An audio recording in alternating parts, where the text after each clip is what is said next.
Alright guys, आज के इस वीडियो में हम लोग स्टार्ट करते हैं ओप्स। और ओप्स क्या होते हैं पीएचपी के अंदर, इसके बारे में हम लोग बात करेंगे, डेफिनेटली बात करेंगे। लेकिन यार आप लोगों को बता देना चाहता हूँ कि ओप्स, अगर आप लोगों ने बेसिक पीएचपी अभी तक नहीं देखी है, मेरे बेसिक पीएचपी वाला कोर्स अभी तक फॉलो नहीं किया है, तो आप लोग करें यार। फिर आप लोग ओप्स पे आ सकते हो, क्योंकि उसमें ऐसे फंक्शंस, ऐसे कुछ कोड मैंने किया जो आपको क्लियर होना ज़रूरी है वो, ठीक है। फिर आप ओप्स पे जंप कर सकते हो।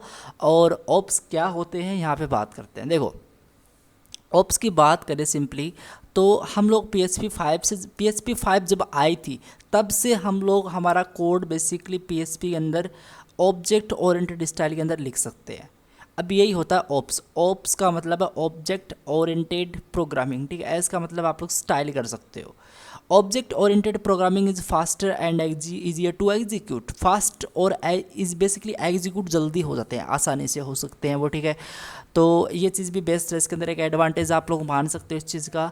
और OOPs stands for object oriented programming, basic है यार ये तो। ओप्स आप लोग पता चल रहा होगा, ओप मतलब ऑब्जेक्ट ओरिएंटेड प्रोग्रामिंग, ठीक है। तो procedural programming is about writing procedures और functions that perform operation on the data, while object oriented programming is about creating object that contains both data and function। देखो, हम लोग पहले कोड करते थे, एक बेसिक पीएचपी का हम लोग टेम्पलेट बनाते थे, उसके अंदर हम लोग हमारे प्रोजेक्ट बनाते थे। हम लोग यूज़ करते थे फंक्शन का, हम लोग वेरिएबल्स का, ऑपरेटर्स का, इफ एल्स स्टेटमेंट्स का, ठीक है। और भी 10 तरह की चीज़ें होती थी और उनका हम लोग यूज़ करते थे। वो एक बेसिक पीएचपी मानी जाती थी, वो एक बेसिक पीएचपी होती थी। लेकिन बेसिकली अगर मैं बात करूं अभी की, तो अगर आप लोगों को कोई बड़ी प्रोजेक्ट मिलती है, अगर आपको कोई एक बड़े टाइप की प्रोजेक्ट मिलती है, तो आप लोग ओप्स का यूज़ करें वहाँ पे। क्योंकि ओप्स की एडवांटेज मैं अभी आपको बताने वाला हूँ, आपको काफ़ी चीज़ें क्लियर करवा देगा ओप्स। लेकिन अभी मैं आपको बता रहा हूँ कि अगर कोई बड़ी प्रोजेक्ट मिलती है तो आप ओप्स का यूज़ करें। अगर आपको एक बेसिक जनरल सी प्रोजेक्ट पे काम कर रहे हो, ऐसी प्रोजेक्ट पे आप लोग काम कर रहे हो जिसमें एक बेसिकली वेबसाइट आपकी, ठीक है, उस वेबसाइट के अंदर बस बेसिक स्टैटिक वेबसाइट है वो, लेकिन उसमें एक डायनेमिक चीज़ है, वो है फॉर्म, ठीक है। वो है फॉर्म, उसका फॉर्म का बैकएंड लिखना है बस, और इससे ज़्यादा उसमें कुछ नहीं है। तो आप लोग यार क्या कर सकते हो, आप लोग विदाउट ओप्स के ज़रिए भी आप लोग उस पर काम कर सकते हो। आप लोग प्रोसीजरल वे के अंदर वो काम कर सकते हो बेसिक पीएचपी के साथ। लेकिन अगर हम लोग बात करें यहाँ पे आके ऑब्जेक्ट ओरिएंटेड प्रोग्रामिंग स्टाइल की, तो वहाँ पे आप, अगर आपको कोई बड़ी प्रोजेक्ट मिलती है, वहाँ पे आप लोगों को ये चीज़ें काम करनी पड़ेंगी, ठीक है। आपको ऑप्स के फंडे क्लियर होने ज़रूरी हैं।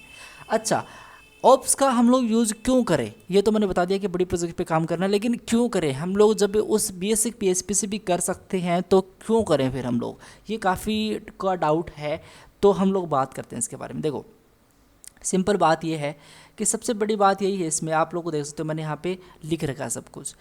Object oriented programming has several advantage over procedural programming, basically fast and easier to execute. ये आपको बेसिक पीएचपी के अंदर देखने को नहीं मिलेगा, आपको ओप्स पीएचपी के अंदर मिल जाएगा।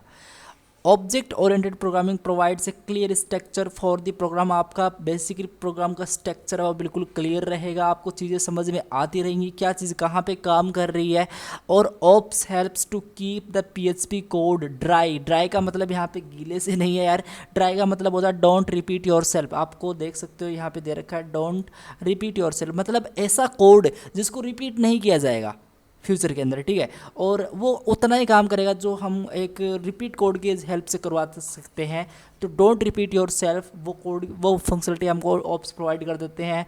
और makes that code easier to maintain, modify and debug. Basically अगर आपको कोड में कुछ अपडेशन करना है, कुछ उसमें बग्स निकालने हैं, तो आप लोग डेफिनेटली यार इसका यूज़ करके निकाल सकते हो। इसमें कोई बड़ी बात, रॉकेट साइंस वाली बात ही नहीं होगी। जब आप लोग समझ जाओगे, तो धीरे धीरे जब भी आप लोग ओप्स पे काम करना स्टार्ट करोगे ना, तो आपको खुद ही चीज़ें ऑटोमेटिकली समझ में आएंगी कि यार ओप्स का मैं यूज़ क्यों कर सकता हूँ, और ओप्स मेरे लिए क्यों इंपॉर्टेंट है, ओप्स का यूज़ मुझे क्यों करना चाहिए। ये सारी चीज़ें आपको डेफिनेटली क्लियर होती जाएंगी, ठीक है।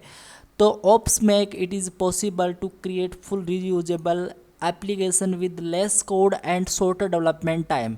ऑल राइट, बेसिकली आप कम टाइम के अंदर, कम कोड के अंदर आप लोग एक अच्छा खासा डेवलपमेंट कर सकते हो यूजिंग ओप्स पीएचपी, ठीक है।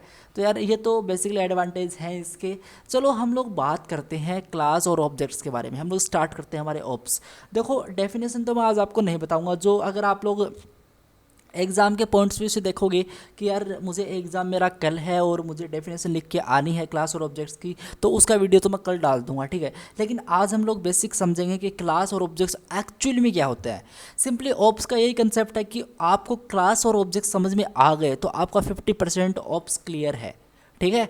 तो हमको समझना है कि क्लास और ऑब्जेक्ट्स होते क्या है। बेसिकली हम लोग एक एग्जांपल से समझने का ट्राई करते हैं, ना कि हमको रट्टा मारना है यहाँ पे, और बिल्कुल भी ऐसी चीज़ नहीं करनी है जो फ्यूचर में हमारे काम में नहीं आए, ठीक है। तो ऐसा बिल्कुल नहीं है, लेकिन क्लास और ऑब्जेक्ट्स हमको समझना ज़रूरी है। डेफिनेशन हम लोग कल वाले वीडियो के अंदर बात करेंगे, लेकिन आज हम समझते हैं क्लास और ऑब्जेक्ट्स के बारे में। ऑलराइट, देखो गाइस, बात कुछ ऐसी है। क्लास क्या होती है? क्लास ऐसा मान सकते हो, क्लास एक फ्रूट है, फ्रूट्स है वो क्लास है। अगर हम लोग वहीं पे बात करें ऑब्जेक्ट्स की, तो ऑब्जेक्ट के अंदर आप लोग मान सकते हो बनाना आपका एक ऑब्जेक्ट्स होता है। अब इस फ्रूट्स का एक पार्ट है बनाना, तो वो क्या है, इसकी कैटेगरी तो है वो बनाना, तो बनाना एक ऑब्जेक्ट है किसका, इस फ्रूट्स का।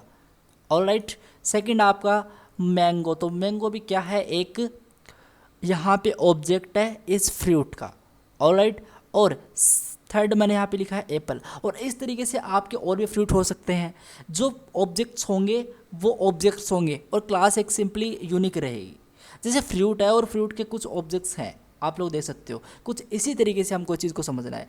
अगर हम लोग बात करें सेकंड एग्जाम्पल की, तो हम लोग सेकंड एग्जाम्पल की यहाँ पे बात करते हैं। देखो, एक गाड़ी है, एक कार है यार, सिंपली, ठीक है। इस कार के अलग अलग मॉडल्स हो सकते हैं। अब कार ऐसा नहीं है कि कार हर कोई बेसिकली कंपनी बना देती है कार, ठीक है, तो उसके मॉडल भी अलग अलग वो तय करती है, तो लेकिन है तो वो कार ही, तो कार के अलग अलग मॉडल्स हैं। तो आप लोग देख सकते हो, एक सिंपली ये कार है जो हुंडई के शायद क्रेटा है, और यहाँ पे बहुत सारी मर्सिडीज़ वगैरह यहाँ पे मैंने डाल रखी हैं, तो आप लोग देख सकते हो ये कार्स यहाँ पे अवेलेबल हैं। ये है बेसिकली आपके जितने भी छोटे छोटे पार्ट्स हैं, ऑब्जेक्ट्स हैं, लेकिन एक यूनिक एंटिटी है, वो क्या है, कार है। समझ रहे हो? तो क्लास क्या है, कार है, और जो उसके ऑब्जेक्ट्स हैं वो उसके पार्ट हो सकते हैं, जैसे हुंडई एओन, क्रेटा, ठीक है, मर्सिडीज, जैगुआर, ये सारी चीज़ें क्या है, ये उसके पार्ट है, ये उसके ऑब्जेक्ट्स हो सकते हैं, ठीक है। इस तरीके से हमको क्लास और ऑब्जेक्ट के अंदर ये चीज़ें समझनी पड़ेंगी। अभी क्लास और ऑब्जेक्ट का यहाँ पे काम नहीं हुआ है, इसका प्रोग्राम भी हमको बनाना है, इसका डेफिनेशन भी हमको समझना है। कोई बंदा यहाँ पे अगर ऐसे समझ रहा है कि यार हमको डेफिनेशन समझनी है, हमको एग्जाम के अंदर वो लिख के आनी है, तो बेसिकली उसका वीडियो मैं कल डाल दूंगा, डेफिनेटली आप लोग उसको चेकआउट करें। कल बेसिकली डेफिनेशन एंड उसका जो कोडिंग पार्ट होगा वो हम लोग बात करेंगे, ठीक है। कोड किस तरीके से कर सकते हैं, एक ऑब्जेक्ट किस तरीके से बना सकते हैं, क्लास किस तरीके से बना सकते हैं, उसके अंदर एक्सेस स्पेसिफायर वगैरह और फंक्शंस वगैरह किस तरीके से उसके डिफाइन करेंगे उसके अंदर, तो वो वाला वीडियो तो हम लोग कल अपलोड कर ही देंगे।